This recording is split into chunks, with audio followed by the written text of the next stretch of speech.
Greetings all, thanks for being here on what turned out to be a pretty nice and sunny Tuesday after a rather slow start. If you like the warm air today, well, stay tuned. More to come. And in fact, tomorrow's upper 80 day will feel about 10 degrees hotter than it actually is. And then we'll see a very brief hiatus from what will feel like the 90s to what will be the 90s for days on end. I'll outline an updated forecast in more detail in a moment. Here's some good news. Here's some potential good news to start off the broadcast. Could be good news for someone. Just a little FYI. The Mega Millions jackpot up for grabs tonight has it hit this morning about $550 million and hasn't looked back as of yet. It's a cash option of like $320 million or something. Remember your favorite news personality if you were to be the winner. That's all I ask. A few things from the state level tonight. First off, Governor Beshear announced, and I'm so glad to see this. It's been in the works for more than a year now, and the old system really wasn't that accessible when it certainly needed to be. The governor yesterday announced that Kentucky has launched officially its new and very easy to remember 3-digit, that's all it is now, mental health crisis hotline, 988. Just remember, of course, 911 for all their emergencies, 988 for those if you are feeling some sort of mental stress, risk of suicide, or addiction crisis, and you want to talk to a compassionate and trained counselor. It's available every hour, every day. Counselors will respond to calls, texts, chats directly from you if you dial 988. And officials anticipate a very sudden and expected increase in the number of calls because this does away with the old 10-digit number, the crisis hotline that's been in effect nationwide now for a number of years. But this is going to be much simpler and much more easy to remember. According to the Kentucky Youth Risk Behavior Survey out last year, 15% of Kentucky high school students reported having seriously considered suicide during the past 12 months of the study. And about 17.4% of Kentucky middle school students, or nearly 1 in 5, reported the same. The 988 Lifeline is part of a nationwide departure from that old 10-digit National Suicide Prevention Lifeline. It will stay in effect throughout the transition period and a little thereafter, but 988 is the number that you can call. The governor also this week joined others in signing several bills, a half a dozen, to improve education access across Kentucky. House Bill 194 expands options for high school students in alternative schools to earn a diploma. About 24,000 Kentucky students are enrolled in alternative education programs. House Bill 277 will address teacher shortages. This legislation creates more pathways to receiving teacher certifications.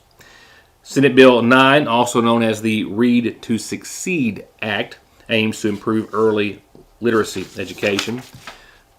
House Bill 290, also known as the Kentucky Campus Due Process Protection Act, will ensure that students facing potentially life-altering sanctions, expulsion or something of that nature, or students who are in situations where they have to navigate their university's judicial system, such as assault or stalking cases that involve another student, have certain procedural protections like the right to hire legal representation, the right to present and cross-examine witnesses, and the right to access all the evidence in that situation. House Bill 678 establishes a 2-year pilot project. It will allow school districts across the Commonwealth to begin construction projects without needed approval from the state level for the initial approval of the initial project documents. And lastly, Senate Bill 164, the legislation establishes the Imagination Library of Kentucky program, which will expand access to books for children across the Commonwealth. Under the program, every month, each registered child from birth to 5 years of age will get a book at no cost to the family. Something we'll be talking about as far as McGoffin County School District's plans are concerned is something that all school districts are dealing with. And read a report earlier today that the Pikeville Independent School System is establishing its own police force. This, of course, comes after a newly enacted law just earlier this month, which went into effect, requires all Kentucky schools to have a full-time school resource officer in place. And after consideration, the Pikeville Independent Board of Education decided to establish their own police force in conjunction with the local police force, who they will continue to corroborate with. We'll be talking with our superintendent of schools, Chris Meadows, very soon to find out what McGoffin County's plans are. They, of course, have employed a school resource officer with the assistance of the McGoffin County Sheriff's Department to be present at all schools on a rotating basis now for a number of years. We'll see what that will have, how that will change for them this year in a coming report. More news in just a moment. Summer has arrived, and Appalachian Wireless has a great sale on the world's hottest smartphone. From now till the end of the month, you can get the amazing iPhone 13 for more than half off. iPhone 13 on Appalachian Wireless can be your new superpower with the most advanced dual camera system ever on iPhone. And it's available on the region's best network because we are you. We are Appalachian Wireless. 128 gigabyte model only. Agreement required. I'm Kelly Collins. And I'm Taylor Shepard. And we are with the Golden Law Office. We both began our legal careers in Lexington, representing the nation's largest insurance companies. This experience provided us with inside knowledge as to how the insurance company will defend your case. We are now taking that knowledge and returning to our hometown in Eastern Kentucky. As a partner at Golden Law Office, we are returning home to continue to help those hurt through no fault of their own. If you or a family member have been injured in an auto or truck accident, call Golden Law Office today. Car wrecks, truck wreck, disability, workers' comp, slip and fall, wrongful death. Your case matters to you. Your case matters to us. Contact McFarland Tinker Law Office. With our combined experience of over 58 years, we're here ready to work for you. 3 days into the week, we'll get you 3 pieces of chicken and all the fixings at your Sagarsville Leas. Wednesday's special is a 3-piece meal, breast, leg, thigh, or leg, thigh, wing, and both come with your choice of any 2 of our famous homemade sides and a biscuit. Sure, you can shop around, compare the price and the meal, and you'll see that you can't, or you can just come to Leas Wednesday, tomorrow, for a 3-piece meal special. Also famous for our ice. Coverage of last night's Sagarsville City Council meeting in just a few moments. First, however, just a quick update or 2 on COVID. I had some numbers for you last evening. Rehash a couple of those real quickly, but the main purpose of tonight's segment is to let everyone know that the McGoffin County Health Department had a pretty busy day today, and they still have some vaccine left they'll be giving out next week. Last night, I talked about how Johns Hopkins University said that average daily cases, new cases, have more than tripled in the past 90 days. That means current hospitalizations as well have gone over 40,000 for the first time since back around March. And the number of daily deaths in the United States has also hit the 400 mark and then some for the first time in about 60 days. Also, the positivity rating, as I told you, was updated yesterday for Kentucky, and it's hit 17.7%. That's the highest it's been in a long, long time. In lieu of that, and the fact that we've seen a number of cases here in McGoffin County over the past couple of weeks, an increase in a number of counties, now just over half, 61. In the red, the McGoffin County Health Department, which had been on a hiatus of giving out vaccines because they have to order them in lots of 100. Man, there just wasn't enough demand for them to order them. They would expire, so to speak, after they were opened, and they couldn't give them out. However, they've seen an increase in demand, and as I told you yesterday, they were giving out boosters today. They gave out 40 today. That means they've still got about 60 left, and that means that next Tuesday, walk-ins only, no appointments, from 9 till noon, you can walk into the health department and get a booster or a first dose of the vaccine if you haven't. That will be next Tuesday at the McGoffin County Health Department starting at 9 o'clock for the remainder of the vaccines and boosters that they have on supply at this time. While I have a camera at this very moment across the way at the McGoffin County Fiscal Court meeting with a report to follow tomorrow, the following is coverage of last night's Sagarsville City Council meeting. A number of items discussed and voted on throughout last night's meeting. The council did vote unanimously to approve the $1.7 and then some $1 million budget for the city of Sagarsville, which is seemingly on par for those over the course of the last few years. Basically the same budget we've had probably for the last, since I've been mayor, except for the FEMA sometimes we got, and then the American Relief Fund money, the $200,000 we got. That's the only difference. It's been in the overall income we've taken in the last 11 years. So.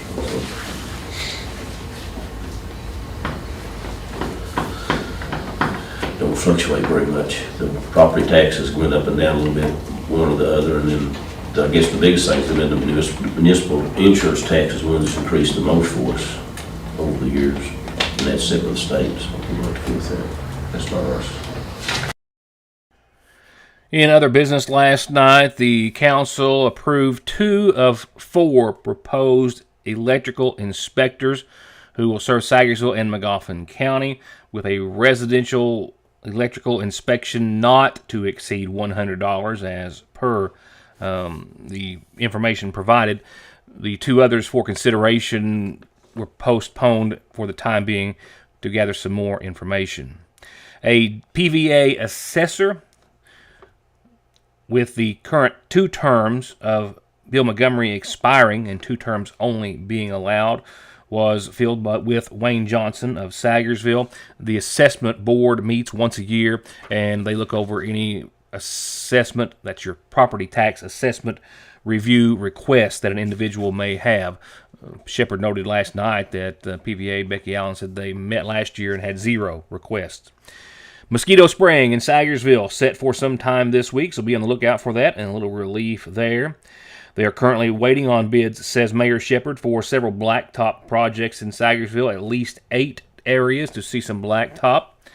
And he also reminded everyone of ongoing construction in the Ramey Park. There's a lot happening. I'll show you a little bit later on, not tonight, but sometime later. But a lot happening on the ball field end of the park at this time. And he also asked that anyone, please feel free to call City Hall and ask before going to social media to make any complaints.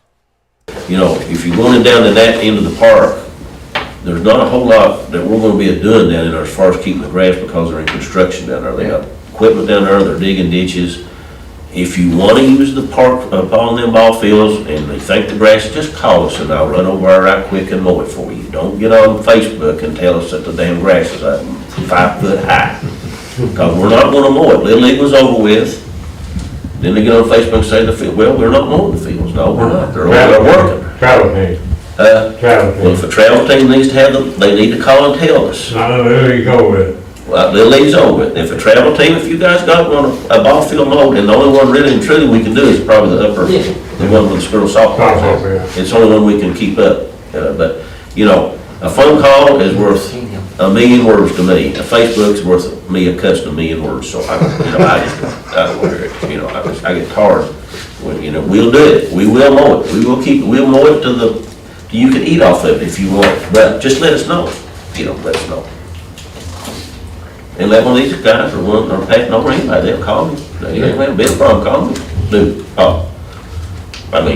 No, we call you. Well, we call me all the time, and it gets done. I mean, but I gotta know what needs to be done. Because, like I say, Little League was over with. I didn't know another soul was playing, and they had that big line. And they got all them fields have flags on them where they've staked stuff off. So, you know. When they gonna start putting those out? He said, Matthew said that where they run the bars now, the batting cage, he said he thought would be going up at the end of the month to start on it. So they got bid on it, already been awarded.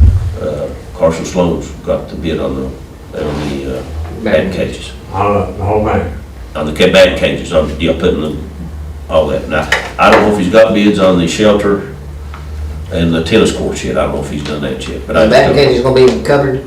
Yes. Yes. Okay. Yeah, covered batting cages. Yeah. I mean, guys, be patient, people. You'll have new lights, you're going to have batting cages, you're going to have shelter, you're going to have tennis courts probably, but hopefully next spring, and everything will be happy. I'm telling you, it'll be nice. It's been a long time coming, but it's a long time waiting on money to come. I waited a long time.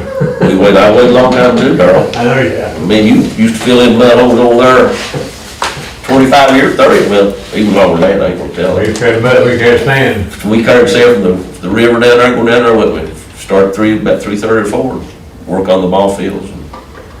That's just the way we done it then. It's been longer than 30 years because I've done it 30 years ago. Well, that's right.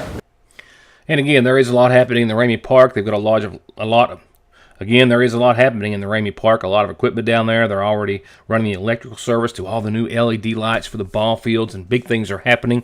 And just here in the matter of a few days, perhaps I'll go down and take a stroll and we'll kind of see what's going on. A bit of a mess right now, but it is going to be very nice, according to everything that we have seen from Mayor Shepherd and from Magoffin County Judge Executive Matt Wyman, who, along with the fiscal court, are spending more than $1 million in coal severance funds to make it happen. I've got calendar announcements, a boil water advisory, and more after the break. Check out the latest in savings on new sets of tires and vehicle maintenance at Conley's, like $150 back on Goodyears, $120 back on Bridgestones, and big deals on Firestone, Hankook, General, and more. All with perfect snap-on balancing, and where they only charge $35 for state-of-the-art computer diagnostics to fix exactly what you need and get you back on the road. On the web at conleytire.net or stop by in Staffordsville. Summer's almost here and the seasonal shop is ready. The shop is filled right now with bright colors, beautiful clothes, and new jewelry for all your vacations and summer outings and fun. They've got gifts for any graduate, wedding, and special occasion that may be on your calendar this summer, and you can let them create the perfect gift basket for you. And it's grill season, and that means pool days, cookouts, and backyard parties, and they've got gorgeous home decor, outdoor serving pieces, flags, porch decor, and everything to update your home inside and out for the summer. Stop by and see them, as always, with local delivery, curbside pickup, and shipping, and they're happy to help you shop by phone as well. Follow them on Facebook, Instagram, and TikTok. It's the Seasonal Shop in downtown Sagarsville. Now, here's tonight's Magoffin Farm Bureau Community Calendar. This afternoon from the Sagarsville Waterworks, they've issued a boil water advisory for a portion of Route 40 from the Falcon Post Office to the mouth of Painter's Lick. That does also include Horsepen and Borders Road. You need to boil your drinking and cooking water for at least 3 minutes until further notice, so they can make repairs to fix the situation. One last reminder for tomorrow's Commodity Day at the Water into Wine Food Pantry, Wednesday, the 20th, that's tomorrow, 8 till 11. Their Senior Commodity Day, Thursday, the 21st, 8 till 1. If you have any questions, call 349-6301. Just hit me. I don't think I've seen anything from my friend Marlene, but I think Thursday is Commodities Day for the Magoffin County Senior Citizen Center. I will double check. If it is, I know they need volunteers, and I know you've got some big kids out of school, little kids too. They can all help. Just putting that out there, parents, and I'll find out more from tomorrow, or on tomorrow, rather. From there, we'll go to funeral service announcements, provided nightly, of course, by our friends at the Magoffin County Funeral Home. Services are going to start Thursday at 1 for Joel Gregory Howard, 68 of Salt Lick. He passed away Monday at the Clark County Regional Medical Center, the son of the late Harry Howard and Donna Salyer Maynard, who survives. He's also survived by his wife, Pamela Whitaker Howard, his mother Donna, as I said, stepmother Donna Helton, 4 brothers, Mark Howard, Lanny Howard, Craig Maynard, and Kevin Maynard. And services, again, in his honor, will start Thursday at 1 from the Magoffin County Funeral Home. The family will welcome friends that morning after 11. 67-year-old Paul B. Collinsworth of Sagarsville passed away Monday at the Cabell Huntington Hospital. Son of the late Lacey and Lizzie Powers Collinsworth, he's survived by his wife, Sandra Kay.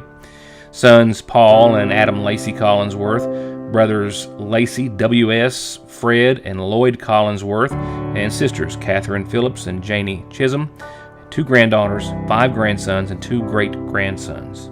Services in his honor start Friday morning at 11 from the First Community Baptist Church.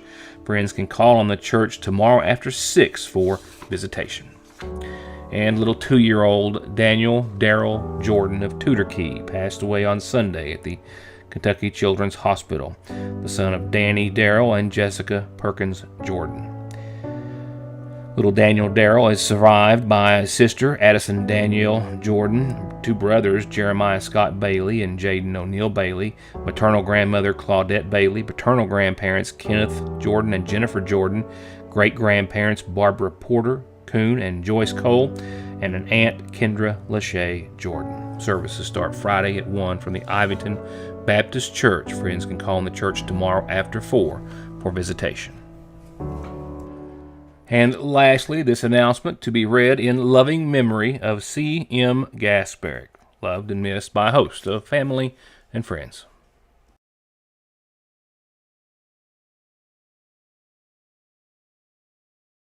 Get our famous fried chicken any day of the week, but tomorrow you can get a 3-piece breast strip meal with 2 homemade sides and a biscuit for just $5.79 at your Sagarsville Leas famous recipe. Also famous for our ice. The reassurance of getting your medications and over-the-counter needs at Sagarsville's oldest and most trusted pharmacy. The convenience of curbside pickup and call-ahead service. And the fact that you can walk in, order to go, or sit down and get gourmet quality hot fudge brownies, nachos, shakes, coffees, hot dogs with homemade sauce, desserts, and more makes it more than your hometown good neighbor pharmacy. It's a destination in downtown Sagarsville, Fraser's Prater Drugstore. It doesn't get any sweeter than that. Parkway Pharmacy, as always, promises the quickest service with the very best care and prices, and to always have someone there to talk to when you have a question. With 3 pharmacists, curbside, drive-through, and call-ahead service. Parkway Pharmacy in Sagarsville, 349-4400. Where you can always talk to a pharmacist when you need one. Banking from home or on the go has never been easier and will forever be an important and necessary part of life. And Sagarsville National has been and will always be at the forefront of meeting and exceeding your financial needs and giving you the safest and most worry-free online and mobile banking so you can worry about the important things, like what's for dinner. They're there when you need them at the main and branch locations of the Sagarsville National Bank. All right, let's wrap it up tonight with a hot one. Indeed it is. Tonight, pretty nice. Mostly clear, upper 60s, calm winds, really nice into your Tuesday evening. Sit outside and enjoy it. Tomorrow, I've got an 88 degree posted there, 88 degree day. I've got it in the red, and that's because it's going to be so humid tomorrow that it's going to feel much like 97, 98 degrees on your Wednesday. Mostly sunny, 88, but closer to 98 as far as the heat index is concerned. A little wind out of the southwest might ease the pain just a bit, anywhere from 3 to 17 miles per hour on average. And then storm chances roll in tomorrow night. I think after 9 o'clock or so looks to be the window for us when we'll see a 50% chance of showers and storms. Winds will pick up a little bit out of the southwest up to 20, 22 miles per hour or so. Not much rainfall unless you get under a developing thunderstorm Wednesday night. Thursday, showers and thunderstorms should wrap up by 7 in the a.m. if they hang around that long. And we'll see mostly sunny skies, maybe a little less humid and 88 degrees and still a little wind out of the southwest or west up to 17 miles per hour. Thursday night, calm, clear, 67. And then we crank it up. Friday, mostly sunny and hot, 92. No sign of any precipitation on your Friday. Mostly clear that night and 70 degrees. Saturday, sunny and hot and 93. 71 that night. Sunday, sunny and hot and 93, and only a slight chance of some relief in the form of some showers or storms to the tune of about 20% on your Sunday, 20 to 30% maybe. And then we will fall back down to the 80s, hopefully, and hopefully stay there for a little while. Close to 90 on your Monday, hitting right around 89 degrees, mostly sunny. We'll stick with some shower and storm chances per the next setup that sticks around for a few days. And Tuesday, closer to the mid-80s with still some sunshine and still about a 40% chance of some showers and storms. More heat than not in your 7-day. And that wraps it up for what's been a pretty nice Tuesday after a bit of a cloudy start. Get ready for the heat. It's coming, like it or not, and I hope you're ready for another show tomorrow night when I see you then. Thank you for watching.